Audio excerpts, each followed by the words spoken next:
আমরা নারী, আমরা সবই পারি। তাই তো চাকরিজীবী বলো আর গৃহিণী বলো, আমাদের কাজ কিন্তু প্রতিনিয়ত জমাই থাকে। আজ অফিস ছুটি ছিল, তাই তো রান্নাঘরটা একটু মোছামুছি করব। আর বাজার থেকে মাছ, সবজি এগুলো এনে রেখেছে। রাতে খাবারের পরে থালা বাসন অনেকগুলো জমে ছিল, সেগুলো এখন পরিষ্কার করে নেব। কাছে কে বা দূরে যে যেখান থেকে এই মুহূর্তে আমার ভিডিওটি দেখতেছো, তাদের সবাইকে নমস্কার ও অনেক অনেক ভালোবাসা।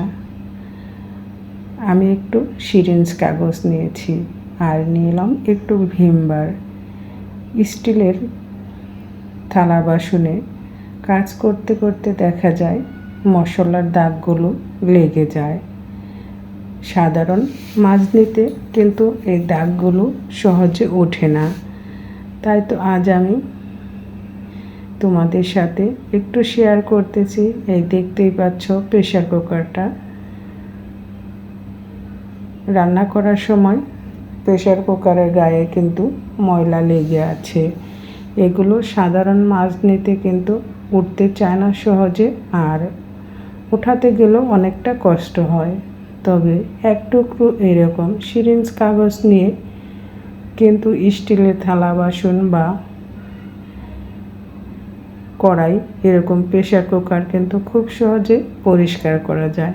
দেখতেই পাচ্ছ বন্ধুরা কতটা ঝকঝকে আর চকচকে হয়ে গিয়েছে, এবং অল্প ঘষাতেই কিন্তু পরিষ্কার হয়ে যায়। হাতের ভিতরও বেশি প্রেশার লাগে না।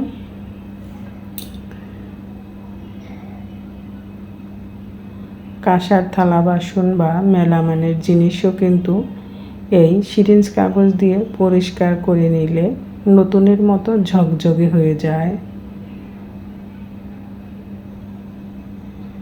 আমরা আগের দিনে দেখেছি কাঁসার থালা বাসন টক জাতীয় জিনিস দিয়ে পরিষ্কার করত, কিন্তু টক জাতীয় জিনিস তো ঢাকা শহরে সব সময় হাতের কাছে পাওয়া সম্ভব না।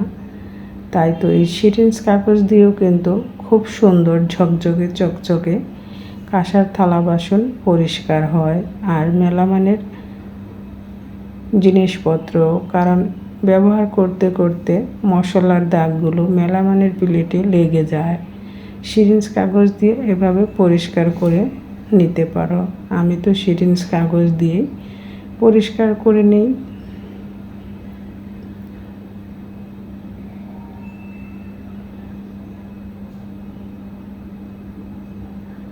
এভাবে সবগুলো থালা বাসন পরিষ্কার করে ধুয়ে নেব। এরপরে দেখো কি করি, কারণ সব দিন তো আর মাছ কাটতে পারি না।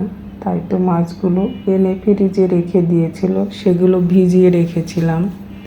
এখন বেসিনের ভিতরে ছেড়ে ঠান্ডা জলটা চেঞ্জ করে নেব, এবং সবগুলো মাছই এখন কেটে ধুয়ে আবার ফ্রিজ আপ করে রেখে দিব, প্রতিদিনেরটা ভাগ ভাগ করে।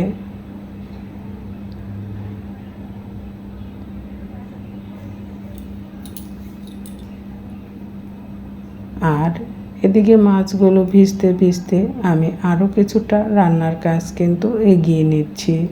চুলায় করলা ভাজি বসিয়ে দিয়েছি, একদিকে মাছ কাটতেছি, আরেকদিকে করলা ভাজিটাও আমার হয়ে যাচ্ছে।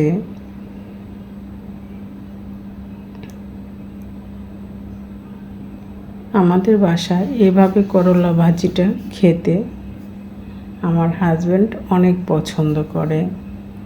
করলা ভাজি হয়েও গিয়েছে, নামিয়ে নিয়েছি। আর এদিকেও আমার মাছ কাটা প্রায় শেষের দিকে, তোমাদের সাথে কাটাটা শেয়ার করিনি। এই তো মাছ কেটে ধুয়ে পরিষ্কার করে জল ঝরিয়ে নিচ্ছি। এখন ভাগ ভাগ করে ফ্রিজ আপ করে রেখে দেব। আর এদিকে পুঁটি মাছগুলো আমি ভেজে নিচ্ছি। আজ গরম গরম ভাতের সাথে দুপুরবেলায় এই পুঁটি মাছ ফ্রাই দিয়ে খাওয়া হবে।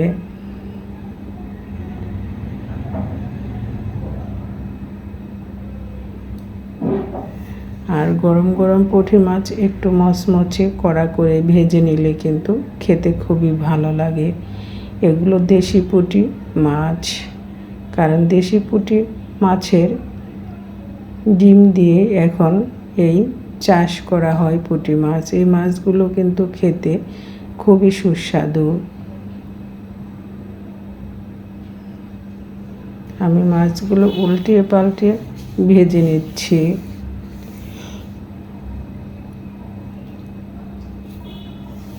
মাছ ভাজি হয়ে গিয়েছে, এখন চুলা থেকে নামিয়ে নেব।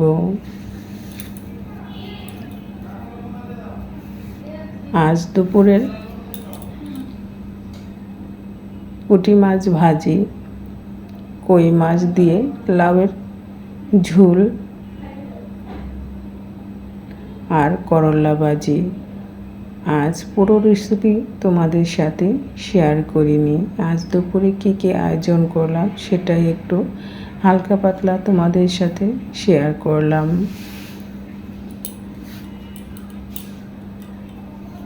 লাউ দিয়ে কই মাছের ঝোলটাও হয়ে গিয়েছে, চুলা থেকে নামিয়ে নিয়েছি। খাওয়া দাওয়া শেষে বিকেলবেলা বাসার ছাদে আসলাম। আমার ছোট্ট পরিসরে বাসার ছাদে কিছু গাছ লাগানো আছে, সেগুলো দেখতে চলে এলাম।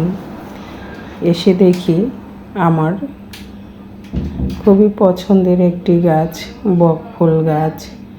গাছটাতে ফুল ফুটেছে, পিঙ্ক কালার বকফুল হয়েছে। গাছটা কিন্তু ছোট। গত বছর যখন গাছটা এই একটা ডালার চেয়েও ছোট ছিল, তখনও কিন্তু বকফুল ফুটেছিল। আর এবার তো একটু বড় হয়েছে, অনেকগুলো ডালা এবং প্রশাখা হয়েছে এবং অনেকগুলোই বকফুলের কলি এসেছে এবং ফুলও ফোটা শুরু করেছে। তোমরা অনেকেই বকফুল চেনো এবং গাছটা চেনো না, তারা হয়তো গাছটা দেখলে এবার চিনতে পারবে।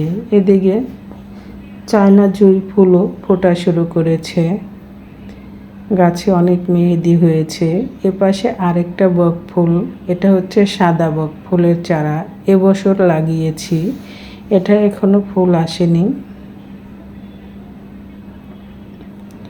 বিকেলবেলা বাসার ছাদে এসে আমার ভালোবাসার গাছের সাথে ঘুরতে বা এদের পরিচর্যা করতে আমার খুবই ভালো লাগে, কারণ আমি গাছ বুনতেও ভালোবাসি, এদের পরিচর্যা করতেও খুবই ভালোবাসি।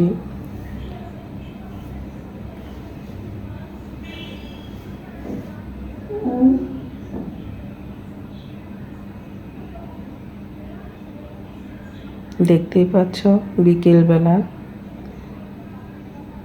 খোলা আকাশের নিচে পরিবেশটা কত সুন্দর। এদিকে মেহেদি গাছেও কিন্তু বিচি চলে এসেছে।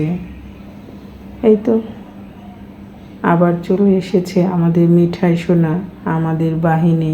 সবাই এখন সাইকেল চালাচ্ছে এবং মিঠাই সোনাকে নিয়ে দুষ্টামি করতেছে। দেখতেই পাচ্ছ আমার মিঠাই সোনাটা কিন্তু দেখতে দেখতে বড় হয়ে গেল। এখন সে দুই একটা কথা বলার জন্য চেষ্টা করে। পরে চলে আসলাম বান্ধবীর বাসায়। ছাদ থেকে যাওয়ার সময় বান্ধবী ফোন দিয়েছিল তার বাসায় আসতে। এই তো চলে আসছি। বান্ধবী কিন্তু সেজেগুজে রেডি হয়ে গিয়েছে। বান্ধবীকে আমি সাজিয়ে দিয়েছি। কেমন হয়েছে আমার বান্ধবীকে দেখতে? সে যাচ্ছে একটা বিয়ের রিসেপশন অনুষ্ঠানে। সবাই ভালো থেকো, সুস্থ থেকো। আজকের মতো ভিডিওটি এখানেই শেষ করছি। আবার আসবো তোমাদের মাঝে নতুন ভিডিও নিয়ে। সেই পর্যন্ত সবাই ভালো থাকো, সুস্থ থাকো।